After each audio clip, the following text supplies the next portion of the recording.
Hi, എല്ലാവർക്കും simple ഇൻട്രസ്റ്റിന്റെ പുതിയൊരു ക്ലാസ്സിലേക്ക് സ്വാഗതം. ഇത് നമ്മുടെ രണ്ടാമത്തെ പാർട്ട് വീഡിയോ ആണ്. ആദ്യത്തെ പാർട്ട് വീഡിയോ കാണാത്തവർക്ക് വേണ്ടി അതിന്റെ ലിങ്ക് താഴെ ഡിസ്ക്രിപ്ഷനിൽ കൊടുത്തിരിക്കാം. അത് നോക്കിയിട്ട് ഇത് കാണാൻ ശ്രമിക്കുക. മുൻവർഷ ചോദ്യങ്ങളിലൂടെയാണ് നമ്മൾ സിമ്പിൾ ഇൻട്രസ്റ്റ് എന്ന ചാപ്റ്റർ പഠിക്കുന്നത്. അപ്പൊ അങ്ങനെ പഠിക്കുമ്പം എങ്ങനെയുള്ള ചോദ്യങ്ങളാണ് സിമ്പിൾ ഇൻട്രസ്റ്റിന് ചോദിക്കുന്നത്, അത് എത്രത്തോളം നമുക്ക് ചെയ്യാൻ പറ്റുന്നുണ്ട്, എങ്ങനെയാണ് നമ്മൾ പഠിക്കേണ്ടത് എന്നതിനെ കുറിച്ചൊക്കെ നമുക്ക് കുറച്ചുകൂടി ഒരു ക്ലാരിറ്റി കിട്ടും. അതാണ് ആക്ച്വലി നമ്മൾ മുൻവർഷ ചോദ്യങ്ങൾ നോക്കുമ്പോൾ മനസ്സിലാക്കാൻ പറ്റുന്ന കാര്യം. ഇനി സിമ്പിൾ ഇൻട്രസ്റ്റിൽ നിന്ന് ഒത്തിരി അങ്ങനെ ചോദ്യങ്ങൾ ചോദിച്ച് കാണാറില്ല. ചോദ്യങ്ങൾ ഉണ്ടെങ്കിൽ പോലും ഒരു മെയിൻ ടോപ്പിക് ആയിട്ട് സിമ്പിൾ ഇൻട്രസ്റ്റിനെ കണക്കാക്കാൻ പറ്റില്ല.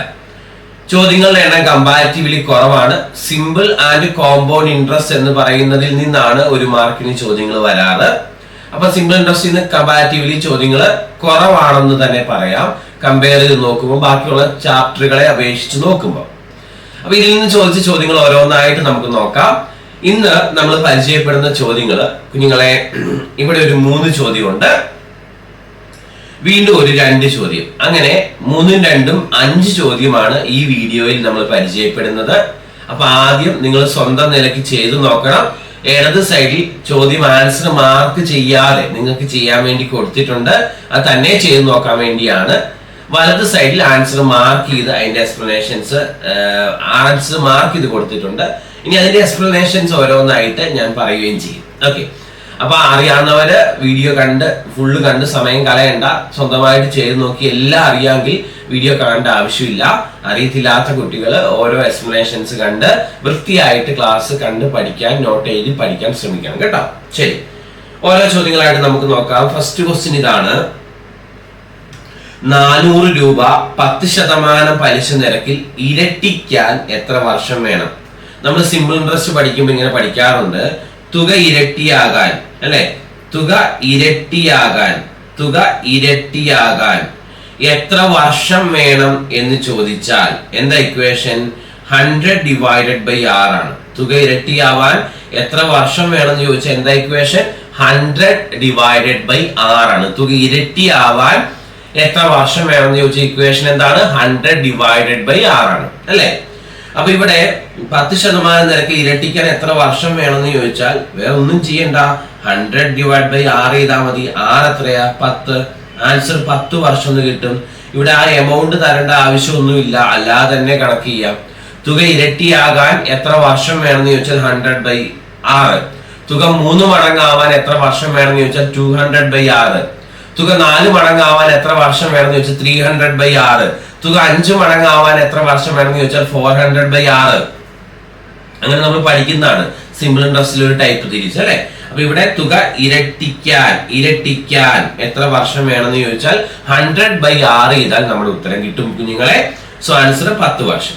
നെക്സ്റ്റ് ക്വസ്റ്റ്യൻ: ഒരാൾ 5000 രൂപ 10% സാധാരണ പലിശ നിരക്കിൽ ഒരു ബാങ്കിൽ നിക്ഷേപിക്കുന്നു എങ്കിൽ 2000 രൂപ പലിശ ലഭിക്കാൻ എത്ര വർഷം വേണ്ടി വരും? ഓക്കെ, അപ്പൊ ഇത് കാലയളവ് n കാണാനുള്ള ഇക്വേഷനാണ്. n കാണാൻ റെഡിമെയ്ഡ് ഇക്വേഷൻ നമ്മുടെ കയ്യിലുണ്ട്. എന്താ equation? SI × 100 divided by P × R ആണോ? ഇതാണ് n കാണാനുള്ള ഇക്വേഷൻ. SI എത്ര വേണമെന്നാ പറഞ്ഞേക്കുന്നേ? SI 2000 വേണമെന്നാ പറഞ്ഞേക്കുന്നത്, അല്ലെ? 2000 ആണോ? SI 2000 വേണം എന്നാണ് പറഞ്ഞേക്കുന്നത്, 2000. ഓക്കെ, ഇനി ഇൻറ്റു 100, അല്ലെ? ഡിവൈഡഡ് ബൈ പ്രിൻസിപ്പൽ എമൗണ്ട് എത്രയാ മക്കളെ? 5000 ഇൻറ്റു റേറ്റ് ഓഫ് ഇൻട്രസ്റ്റ് എത്രയാ? 10%, അല്ലെ? ഓക്കെ, സോൾവ് ചെയ്യുമ്പം ഈ 3 0 പോയി, ഇതും പോയി, 20/5 എന്ന് കിട്ടും. ആൻസർ 4 വർഷം എന്ന് കിട്ടും. ആൻസർ ഓപ്ഷൻ ഡി ആണ് കറക്റ്റ് ആയിട്ട് കിട്ടുന്നത്. സിമ്പിൾ ചോദ്യമല്ലേ? സിമ്പിൾ ആണ്. നെക്സ്റ്റ് ക്വസ്റ്റ്യൻ: 9000 രൂപയ്ക്ക് 6% സാധാരണ പലിശ നിരക്കിൽ 3 വർഷത്തേക്കുള്ള പലിശ എത്രയാണ്? അതായത് സിമ്പിൾ ഇൻട്രസ്റ്റ് കാണാനാ ചോദ്യം. സിമ്പിൾ ഇൻട്രസ്റ്റ് കാണാൻ നമുക്കറിയാം PNR ഡിവൈഡഡ് ബൈ 100 ആണ് ഇക്വേഷൻ, ആണോ? ഇതിൽ പ്രിൻസിപ്പൽ എമൗണ്ട് 9000 ആണ്. നമ്പർ ഓഫ് ഇയേഴ്സ് 3 വർഷമാണ്. റേറ്റ് ഓഫ് ഇൻട്രസ്റ്റ് 6 ആണ്. ഡിവൈഡഡ് ബൈ 100 ആണ് ഉത്തരം, അല്ലേ? ഈ 2 പൂജ്യവും ഈ 2 പൂജ്യവും പോയി. സോ നമ്മൾ ഇതെല്ലാം കൂടെ ഗുണിക്കുമ്പോൾ എത്ര കിട്ടും? 90 × 18 എന്ന് വരും അല്ലെ. 90 × 18 നമുക്ക് 1620 എന്ന് കിട്ടും. 1620 അല്ലെ. ഓപ്ഷൻ ബി ആണ് കറക്റ്റ് ഉത്തരവായിട്ട് വരുന്നത്. ശരി, നെക്സ്റ്റ് ക്വസ്റ്റ്യനിലേക്ക് പോവാം. ഒരു നിശ്ചിത തുക സാധാരണ പലിശ നിരക്കിൽ 5 വർഷം കൊണ്ട് 4000 രൂപയായിട്ട് മാറി. ഓക്കെ, 5 വർഷം കൊണ്ട് അത് 4000 രൂപയായിട്ട് മാറി. 9 വർഷം കൊണ്ട് 6000 രൂപയായിട്ട് മാറി. 9 വർഷം കൊണ്ട് 6000 രൂപയായിട്ട് മാറി. സാധാരണ പലിശ നിരക്കിലാണ്. ഓക്കെ, താഴെ കൊടുത്തിരിക്കുന്ന ശരിയായ പ്രസ്താവനകൾ ഏതൊക്കെയാണ്? പ്രസ്താവന അല്ലെങ്കിൽ പ്രസ്താവനകൾ ഏതൊക്കെയാണ്? തന്നിരിക്കുന്നത് 5 വർഷം കൊണ്ട് 4000 ആയെന്നും 9 വർഷം കൊണ്ട് 6000 ആയെന്നും അല്ലേ മക്കളെ. അപ്പൊ ഇവിടെ നിങ്ങൾ മനസ്സിലാക്കേണ്ട കാര്യം 4 വർഷം കൊണ്ട് കൂടുന്നത് 2000 രൂപയാണ് അല്ലെ. 5 വർഷം കൊണ്ട് 4000 ആയി, 9 വർഷം കൊണ്ട് 6000 ആയെങ്കിൽ 4 വർഷം കൊണ്ട് വർദ്ധിച്ചത് 2000 രൂപയാണ്. അപ്പൊ ഒരു വർഷത്തെ പലിശ എന്ന് പറഞ്ഞാൽ 2000/4 500 രൂപയാണ്. ഒരു വർഷത്തെ പലിശ 500 രൂപയാണ് അല്ലെ. ഒരു വർഷം സിമ്പിൾ ഇൻട്രസ്റ്റ് ആയതുകൊണ്ട് എല്ലാ വർഷവും ഒരേ പലിശയല്ലേ കിട്ടുന്നത്. 4 വർഷം കൊണ്ട് 2000 രൂപ കൂടിയെങ്കിൽ ഒരു വർഷം കൊണ്ട് കൂടുന്നത് 500 രൂപയാണ്. അതാണ് അവിടുത്തെ പലിശ. ഒരു വർഷത്തെ പലിശ 500 രൂപയാണ്. ഓക്കെ, അത് കിട്ടി. ഇനി ഇവിടെ ശ്രദ്ധിച്ചേ, നമുക്കറിയാം 5 വർഷം കൊണ്ട് 4000 ആയെന്ന് പറഞ്ഞാൽ അതിന്റെ അർത്ഥം പ്രിൻസിപ്പൽ എമൗണ്ട് പ്ലസ് 5 വർഷത്തെ സിമ്പിൾ ഇൻട്രസ്റ്റ് എന്ന് പറയുന്നത് 4000 എന്നല്ലേ. 5 വർഷം കൊണ്ട് 4000 ആയെന്ന് പറഞ്ഞാൽ പ്രിൻസിപ്പൽ എമൗണ്ട് പ്ലസ് 5 വർഷത്തെ സിമ്പിൾ ഇൻട്രസ്റ്റ് 4000 ആണെന്ന് അർത്ഥം. Okay, so principal amount plus ഒരു വർഷത്തെ സിമ്പിൾ ഇൻട്രസ്റ്റ് 500 അല്ലേ. അപ്പൊ 5 വർഷത്തെ സിമ്പിൾ ഇൻട്രസ്റ്റ് 2500 അല്ലേ മക്കളെ, ഈക്വൽ ടു 4000 ആണോ. അതിൽ നിന്ന് നമുക്ക് പ്രിൻസിപ്പൽ എമൗണ്ട് 1500 രൂപയാണെന്ന് കിട്ടും. പ്രിൻസിപ്പൽ എമൗണ്ട് 1500 രൂപയാണെന്ന് കിട്ടും. ഓക്കെ, ഇവിടെ ഒന്നാമത്തെ പ്രസ്താവന പറഞ്ഞേക്കുന്നത് നിക്ഷേപിച്ച തുക 2000 ആണെന്ന്. ഇത് തെറ്റാ, ശരിയല്ലേ. അതായത് പ്രിൻസിപ്പൽ എമൗണ്ട് 1500 ആണ്, നിക്ഷേപിച്ച തുക 1500 ആണ്, 2000 അല്ല. അപ്പൊ ഒന്നാമത്തെ പ്രസ്താവന തെറ്റാണ്. ശരി, ഇനി പലിശ നിരക്ക് 25% ആണെന്നാണ് പറഞ്ഞേക്കുന്നത്. പലിശ നിരക്ക് നമുക്കറിയാം. പലിശ നിരക്ക് എന്ന് പറഞ്ഞാൽ 500 രൂപയല്ലേ ഒരു വർഷത്തെ പലിശ. പ്രിൻസിപ്പൽ എമൗണ്ട് 1500 അല്ലേ. അപ്പൊ പലിശ നിരക്ക് എത്ര ശതമാനമാണെന്ന് അറിയാൻ 500 എന്നത് 1500ന്റെ എത്ര ശതമാനമാണെന്ന് നോക്കിയാൽ മതി. 500/1500 × 100 33.33% എന്നാണ് നമുക്ക് കിട്ടുന്നത്. പലിശ നിരക്ക് 33.33%. അതായത് മക്കളെ രണ്ടാമത്തെ പ്രസ്താവനയും തെറ്റാണ്. ആൻസർ ഓപ്ഷൻ എ 1ഉം 2ഉം തെറ്റാണ് എന്നുള്ളതാണ് കറക്റ്റ്. ഓക്കെ, അപ്പൊ ഒന്നുകൂടെ ശ്രദ്ധിച്ചേ. 5 വർഷം കൊണ്ട് 4000 ആയിട്ട് മാറി, 9 വർഷം കൊണ്ട് 6000 ആയിട്ട് മാറി. 4 വർഷം കൊണ്ട് കൂടിയത് 2000 രൂപയാണ്. അപ്പൊ ഒരു വർഷം കൊണ്ട് കൂടുന്നത് 500 രൂപയാണ്. അതാണ് ഒരു വർഷത്തെ പലിശ. ഒരു വർഷത്തെ പലിശ 500. അപ്പൊ 5 വർഷം കൊണ്ട് 4000 ആയെന്ന് പറഞ്ഞാൽ മുതല് പ്ലസ് 5 വർഷത്തെ പലിശയല്ലേ 4000. 5 വർഷത്തെ പലിശ 2500 അല്ലേ ആണ്.